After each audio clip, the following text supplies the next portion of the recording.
12 ராசிகளுக்கான பொருளாதார மேன்மை மற்றும் குணநலன்கள் எப்படி இருக்க போகிறது என்பதை பற்றி தெரிந்து கொள்ள போகிறோம். ஜெயச்சந்திரனின் அடடா ஆடியோ ஆஃபர் 5 முதல் 70% வரை டிஸ்கவுண்ட். மேச ராசி அப்படிங்கிறது வந்து பாத்தீங்கன்னா செவ்வாயோட ராசி. செவ்வாய் வந்து ஒரு நெருப்பு கிரகம் அப்படின்னு சொல்லப்படுகிறது. அவர் வந்து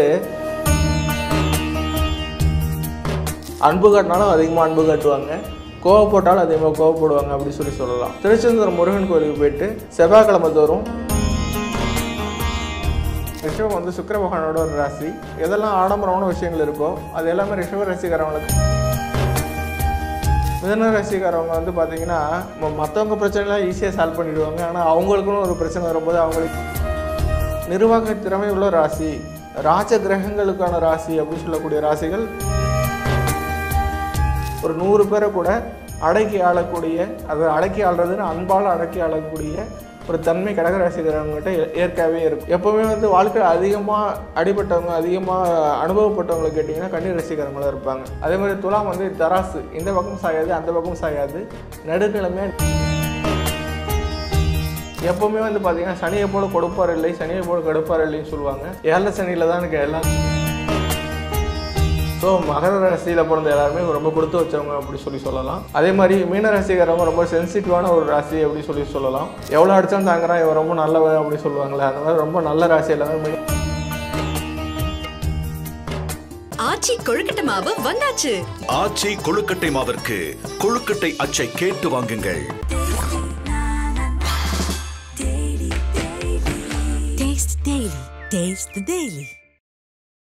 ஓம் சுக்லாம் பிரதரம் விஷ்ணு சிவண்ணம் சர்வஜம் பிரசன்னவரம் ஜாயேது சர்வ விக்னோபசாந்தகே. குரு பிரம்மா குரு விஷ்ணு குருர் தேவோ மகேஸ்வரகா. குரு சாட்சாத் பரபிரம்மா தஸ்மை ஸ்ரீ குரவே நமகா. ஆதித்யாய சோமாய மங்களாய உதாயச. குரு சுக்ர சனித்யச்ச ராகவே கேதவே நமகா. நமது ஆன்மீக கிளிட்ஸ் நேயர்கள் அனைவருக்கும் அன்பான வணக்கம். நான் சூரத் பாலா பேசுகிறேன். நாம் இன்று 12 ராசிகளுக்கான பொருளாதார மேன்மை மற்றும் குணநலன்கள் எப்படி இருக்க போகிறது என்பதை பற்றி தெரிந்து கொள்ள போகிறோம். முதல் ராசி மேச ராசியை பற்றி பார்க்கலாம் வாருங்கள். மேச ராசி அப்படிங்கிறது வந்து பார்த்திங்கன்னா செவ்வாயோட ராசி. செவ்வாய் வந்து ஒரு நெருப்பு கிரகம் அப்படின்னு சொல்லப்படுகிறது. அவர் வந்து அன்பு காட்டினாலும் அதிகமாக அன்பு காட்டுவாங்க, கோவப்பட்டாலும் அதிகமாக கோவப்படுவாங்க அப்படி சொல்லலாம். வெட்டு ஒன்று தொண்டு 2 பேசக்கூடிய தன்மை இருக்கும். எதுவாக இருந்தாலும் உடனே செய்யணும், டக்கு டக்குன்னு செய்யணும், லேட் பண்ணக்கூடாது அப்படிங்கிற விஷயம் இருக்கும். கொஞ்சம் அவசரப்படுவாங்க. ஆனால் அவங்க நினச்ச காரியத்தை சாதிக்கிற வரைக்கும் ஓய மாட்டாங்க அப்படி சொல்லலாம். ரொம்ப ஒரு சிறப்பான ராசி மேசராசி. இந்த மேசராசியை பொறுத்த வரைக்கும் அவங்களுக்கு சொல்ல வேண்டியது என்ன அப்படின்னு பார்த்தீங்கன்னா, கோபத்தை கொஞ்சம் கண்ட்ரோல் பண்ணிக்கிட்டால் லைஃப் ரொம்ப நல்லாயிருக்கும் அப்படி சொல்லலாம். மேசராசிக்காரங்க முருகப்பெருமானை வழிபாடு பண்ணுறது மூலயமா பொருளாதார வெற்றி அடைய முடியும். மிகப்பெரிய ஒரு வெற்றி அடையணும் அப்படி ஆசைப்பட்டிங்கன்னா திருச்செந்தூர் முருகன் கோயிலுக்கு போயிட்டு செவ்வாய்க்கிழமை தோறும் முருகன் வழிபாடு பண்ணுங்கள். மிகப்பெரிய ஒரு வெற்றி உங்களை தேடி வரும். ரிஷபம். ரிஷப ராசியை பொறுத்த வரைக்கும் பார்த்தீங்கன்னா ரிஷபம் வந்து சுக்கிர பகவானோட ஒரு ராசி. சுக்கிரன் வந்து ஒரு சொகுசுக்கான கிரகம். சுக்கிரன் வந்து பார்த்திங்கன்னா எப்போவுமே வந்து உயர்ந்த விஷயங்களை தான் விரும்புவார். ஸோ ஒரு சொகுசான விஷயம், ஃபேன் வந்து அத்தியாவசியம், ஏசி வந்து ஆடம்பரம், அதே மாதிரி 2 வீலர் வந்து அத்தியாவசியம், கார் வந்து ஆடம்பரம். எதெல்லாம் ஆடம்பரமான விஷயங்கள் இருக்கோ அது எல்லாமே ரிஷப ராசிக்காரவங்களுக்கு ஆட்டோமேட்டிக்காக கிடைச்சிரும் அப்படின்னு சொல்ல முடியும். அதே மாதிரி வெள்ளை நிற பொருட்களால் யோகத்தை அடைவாங்க. அதே மாதிரி பார்த்திங்கன்னா ரிஷப ராசிக்காரவங்க எப்போ மென்மையான குணம் உடையவங்க, டக்குன்னு எமோஷனல் ஆகிடுவாங்க. மற்றவங்கள வந்து ஈஸியாக வந்து அவங்க வந்து மைண்டு கண்ட்ரோல் பண்ணிவிடுவாங்க அப்படி சொல்லலாம். எமோஷ்னலாக கண்ட்ரோல் பண்ணக்கூடிய எல்லாருமே ரிஷப ராசிக்காரங்களாக இருப்பாங்க. அது மட்டும் இல்லாமல் ரிஷப ராசிக்காரங்க வாழ்க்கையில் வெற்றி அடையணும் அப்படின்னு ஆசைப்பட்டிங்கன்னா ஒவ்வொரு வெள்ளிக்கிழமையும் மதுரை மீனாட்சி அம்மன் கோயிலை போயிட்டு வழிபாடு பண்ணுங்கள். வெள்ளிக்கிழமை தோறும் மதுரை மீனாட்சி அம்மன் கோயிலை வழிபாடு பண்ணும்போது வாழ்க்கையில் மிகப்பெரிய பொருளாதார மேன்மையும் வெற்றி அடைய முடியும் அப்படி சொல்ல முடியும். மிதுன ராசி. மிதுனம் அப்படிங்கிறது வந்து பார்த்திங்கன்னா புத பகவானோட ராசி. புதன் வந்து புத்திசாலித்தனம், அறிவு கூர்மை, திருக்க முடியாத இளையபசுகளை கூட திருக்கக்கூடிய அறிவு மாற்றம் நிறைந்த எல்லாருமே மிதுன ராசிக்காரவங்க அப்படி சொல்ல முடியும்.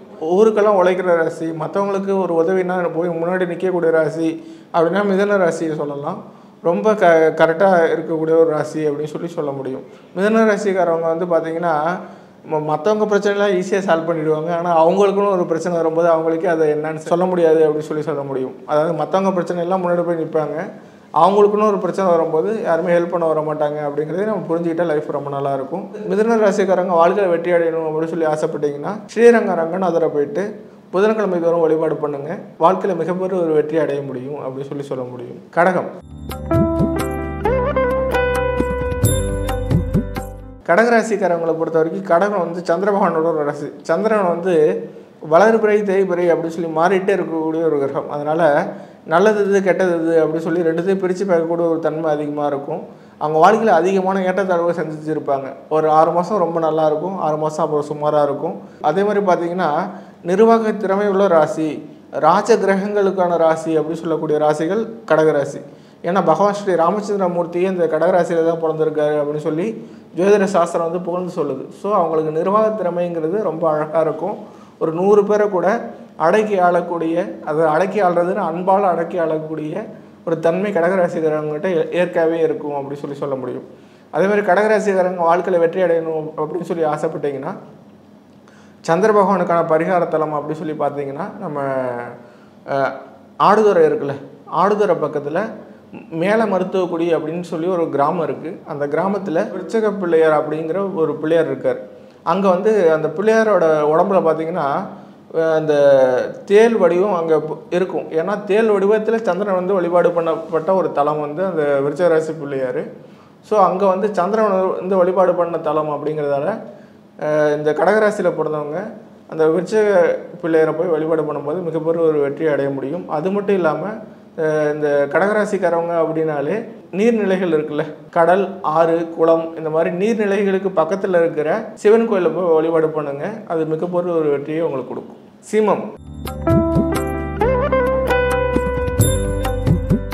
சிம்ம ராசியை பொறுத்த வரைக்கும் பார்த்தீங்கன்னா சிம்மம் வந்து சூரிய பகவானோட ஒரு ராசி. சிம்மம் வந்து பார்த்திங்கன்னா எப்போவுமே வந்து மற்றவங்களுக்கு வந்து எல்லாத்தையும் எடுத்து சொல்லக்கூடிய ஒரு இடத்துல இருப்பாங்க. தன்னை யாரும் தவறாக சொல்லிடக்கூடாது அப்படிங்கிறது ரொம்ப கரெக்டாக இருப்பாங்க. ஒரு அரசனுக்குள்ள மரியாதை அவங்களுக்கு கிடைக்கணும், எல்லோரும் வந்து தன்னை மதிக்கணும், எல்லோரும் நம்மளை வந்து மரியாதை கொடுக்கணும் அப்படிங்கிற எண்ணம் அதிகமாக இருக்கும். சிம்மராசிக்காரவங்க எப்போவுமே வந்து ஒரு கூட்டம் அவங்கள சுற்றி இருந்துகிட்டே இருக்கும். அந்த கூட்டம் வந்து அவர் சொல்கிறத கேட்கும், அவங்க சொல்கிறபடி நடந்துப்பாங்க. அவங்க வாழ்க்கையில் அடுத்த ஸ்டெப்பு போகிறதுக்கு ஒரு உதவியாக இருக்கும் அப்படி சொல்ல முடியும். சிம்மராசிக்காரவங்களுக்கு என்ன பண்ணலாம் அப்படின்னு சொல்லி பார்த்தீங்கன்னா சிம்மத்துக்கு வந்து பிரதோஷ வழிபாடு, சிவனுக்கு பிரதோஷ வழிபாடு அன்னைக்கு சிவனுக்கு பாலாபிஷேகம் பண்ணுறதும் திருவண்ணாமலை சிவனை போய் வழிபாடு பண்ணுறதும் சிம்மராசிக்காரவங்களுக்கு ஒரு சிறப்பான வாழ்க்கையை கொடுக்கும் அப்படி சொல்ல முடியும். கன்னி. கன்னிராசியை பொறுத்த வரைக்கும் பார்த்தீங்கன்னா கன்னிராசி அப்படிங்கிறது வந்து பார்த்திங்கன்னா மேஷத்துக்கு ஆடு, ரிஷபத்துக்கு மாடு, கடகத்துக்கு நண்டு, சிம்மத்துக்கு சிங்கம்னு சொல்லி கொடுத்துட்டு வரும்போது கன்னிக்கு மட்டும் வயதுக்கு வந்த பெண்ணை வந்து அடையாளமாக கொடுத்துருக்காங்க. எதனால் அப்படி சொல்லி பார்த்தீங்கன்னா கன்னி வந்து ஒரு நல்லது கெட்டது அப்படின்னு சொல்லி பிரித்து பார்க்கக்கூடிய ஒரு தன்மை உள்ள ஒரு லக்னம், பக்குவம் உள்ள லக்னம். ஸோ பக்குவமான குணங்கள் இருக்கும், பக்குவமான தன்மைகள் இருக்கும். எப்போவுமே வந்து வாழ்க்கையில் அதிகமாக அடிபட்டவங்க, அதிகமாக அனுபவப்பட்டவங்களை கேட்டிங்கன்னா கன்னி ராசிக்காரங்களாக இருப்பாங்க. அவங்களோட அறிவுரை கேட்டு நடந்தால் லைஃப் ரொம்ப நல்லாயிருக்கும் அப்படி சொல்லலாம். ரொம்ப வயசானவங்க மாதிரி ஒருத்தவங்க பேசுகிறாங்க, ரொம்ப அனுபவசாலி மாதிரி பேசுகிறாங்கன்னா அவங்க கன்னிராசிக்காரங்களாக இருப்பாங்க அப்படி சொல்லலாம். கன்னிராசிக்காரங்க வாழ்க்கையில் வெற்றி அடையணும் அப்படின்னு சொல்லி ஆசைப்பட்டீங்கன்னா புதன்கிழமை தோறும் பக்கத்தில் இருக்கிற பெருமாள் கோயிலில் போய் வழிபாடு பண்ணுங்கள். துளசி இலையால் பெருமாளுக்கு அர்ச்சனை பண்ணுங்கள். இது மட்டும் இல்லாமல் கன்னிராசிக்காரவங்க திருக்கணபுரம் ஸ்ரீ சௌராஜ பெருமாள் போய் வழிபாடு பண்ணும்போது வாழ்க்கையில் மிகப்பெரிய வெற்றி அடைய முடியும் அப்படி சொல்ல முடியும். துலாம். துலாம் ராசிக்காரங்களை பொறுத்த வரைக்கும் பார்த்திங்கன்னா துலாம் வந்து ஒரு சிறப்பான ஒரு ராசி. ஏன்னா துலாம் வந்து வியாபாரிகள் எல்லாருமே வெற்றி அடையக்கூடிய ஒரு ராசி அப்படின்னு சொல்லப்படுகிறது. துலாம் ராசிக்காரவங்க வந்து பார்த்திங்கன்னா சுக்கிரனோட ஆதிக்கம் அதிகமாக இருக்கும். அதே மாதிரி துலாம் வந்து தராசு, இந்த பக்கம் சாயாது அந்த பக்கம் சாயாது, நடுநிலைமையாக நேர்மையாக நடந்துக்கும். உச்சநீதிமன்ற தலைமை நீதிபதியாக கூடிய தகுதியுள்ள ஒரு ராசி வந்து துலா ராசி அப்படின்னு சொல்லி சிறப்பாக சொல்லப்படுகிறது. துலா ராசிக்காரவங்க வாழ்க்கையில் வெற்றி அடையணும் அப்படின்னு சொல்லி ஆசைப்பட்டீங்கன்னா ஒவ்வொரு மாதமும் துலா ராசியில் இருக்கிற சுவாதி நட்சத்திரம் வருதில்ல, சுவாதி நட்சத்திரம் அன்னைக்கு அன்னதானம் பண்ணுங்கள். எந்த அளவுக்கு நீங்கள் சுவாதி நட்சத்திரம் அன்னைக்கு அன்னதானம் பண்ணுறீங்களோ அந்தளவுக்கு வாழ்க்கையில் மிகப்பெரிய வெற்றி கிடைக்கும். இறை வழிபாடு பண்ணணும் அப்படின்னு சொல்லி ஆசைப்பட்டீங்கன்னா நீங்கள் வந்து வெள்ளிக்கிழமை அன்னைக்கு சுவாதி நட்சத்திரம் எப்போ வருதோ, வெள்ளிக்கிழமையும் சுவாதி நட்சத்திரமும் சேர்ந்து எப்போ வருதோ அன்னைக்கு வந்து அம்மன் கோயிலில் போய்ட்டு வழிபாடு பண்ணுங்கள். மிகப்பெரிய ஒரு வெற்றி உங்களை தேடி வரும் அப்படின்னு சொல்ல முடியும். விருச்சிக ராசி. விருச்சிக ராசியை பொறுத்த வரைக்கும் பார்த்தீங்கன்னா விருச்சகம் வந்து காலபுருஷனுக்கு 8ஆம் இடம். காலபுருஷனுக்கு 8ஆம் இடம்னா ஒரு ரகசியம் எப்பவுமே இருக்கும். விருச்சிக ராசிக்காரங்க கிட்ட ஊரில் இருக்கிற எல்லாரோட ரகசியத்தையும் இவங்க தெரிஞ்சுப்பாங்க. ஆனால் இவங்க மனசில் என்ன இருக்குது, இவங்க என்ன நினச்சிட்டு இருக்காங்க, இவங்க என்ன செய்ய போகிறாங்க அப்படிங்கிறது யாருக்குமே தெரியாது. ஸோ ரகசியங்களை பாதுகாக்கக்கூடிய ஒரு ராசி, ரகசியத்தை வந்து கரெக்டாக மெயின்டைன் பண்ணக்கூடிய ஒரு ராசினா விருச்சிக ராசி அப்படின்னு சொல்லலாம். விருச்சிக ராசிக்காரவங்க எப்போவுமே வந்து தான் மனசில் என்ன நினச்சிட்ருக்கோம் அப்படிங்கிறத யார்கிட்டையும் சொல்ல மாட்டாங்க. ஆனால் எல்லாரோட விஷயத்தையும் இவங்க தெரிஞ்சுப்பாங்க அப்படிங்கிறத நம்ம ரொம்ப சிறப்பாக சொல்ல முடியும். இவங்களும் மேசராசிக்காரங்க மாதிரியே அன்பு காட்டினாலும் அதிகமாக அன்பு காட்டுவாங்க, கோவப்பட்டாலும் அதிகமாக கோவப்படுவாங்க. எதனால் அப்படின்னு சொல்லி பார்த்தீங்கன்னா, மேசராசிக்கு எப்படி செவ்வாய் அதிபதியோ அதே மாதிரி விருச்சிக ராசிக்கும் செவ்வாய் தான் அதிபதி. விருச்சிக ராசிக்காரங்க வாழ்க்கையில் வெற்றி அடையணும் அப்படின்னு சொல்லி ஆசைப்பட்டீங்கன்னா, அறுபடை வீடுகளில் குடிக்கொண்டு இருக்கிற முருகப்பெருமானை போய் வழிபாடு பண்ணுங்க. வாழ்க்கையில் மிகப்பெரிய ஒரு வெற்றி உங்களை தேடி வரும். அதுவும் செவ்வாய்க்கிழமையில பண்ணிங்கன்னா இன்னும் சிறப்பாக இருக்கும்.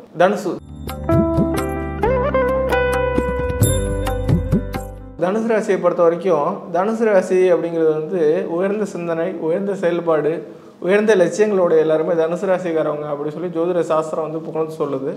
ஸோ தனுசு ராசியில் பிறந்த எல்லாருமே எப்போவுமே வந்து உயர்ந்த இடத்துல தான் இருப்பாங்க. தன்னை யாரும் தரம் தாழ்த்தி சொல்லிடக்கூடாது அப்படிங்கிறது ரொம்ப கரெக்டாக நடந்துப்பாங்க. தனுசு ராசிக்காரவங்களுக்கு வாழ்க்கையில் வெற்றி அடையணும் அப்படின்னு சொல்லி ஆசைப்பட்டீங்கன்னா, மஞ்சள் கலர் ட்ரெஸ் அதிகமாக யூஸ் பண்ணுங்கள். காலையில் ஏஞ்சோன்னா குரு பகவானை வழிபாடு பண்ணுங்கள். உங்களுக்கு யார் தொழில் சொல்லி கொடுத்தாங்களோ, உங்களுக்கு யார் உண்மையிலே குருவோ, உங்கள் தொழிலுக்கு யார் வந்து குருவாக இருந்தாங்களோ அந்த குருநாதரை வழிபாடு பண்ணுங்கள். டெய்லி ஒரு நிமிஷம் அவங்கள நினச்சிட்டு வேலை செய்ய ஆரம்பிங்க. உங்கள் வாழ்க்கையில் ஒரு மிகப்பெரிய ஒரு வெற்றி உங்களை தேடி வரும். அது மட்டும் இல்லாமல் ஆலங்குடி குரு பகவானுக்கு போயிட்டு கொண்டக்கடலை வந்து சுண்டலாக செஞ்சு தானமாக கொடுங்க எல்லாருக்கும். அதே மாதிரி ஆலங்குடி போயிட்டு குரு பகவானை வியாழக்கிழமை அன்னைக்கு வழிபாடு பண்ணுங்கள். ஒரு மிகப்பெரிய வெற்றி உங்களை தேடி வரும். மகரம்.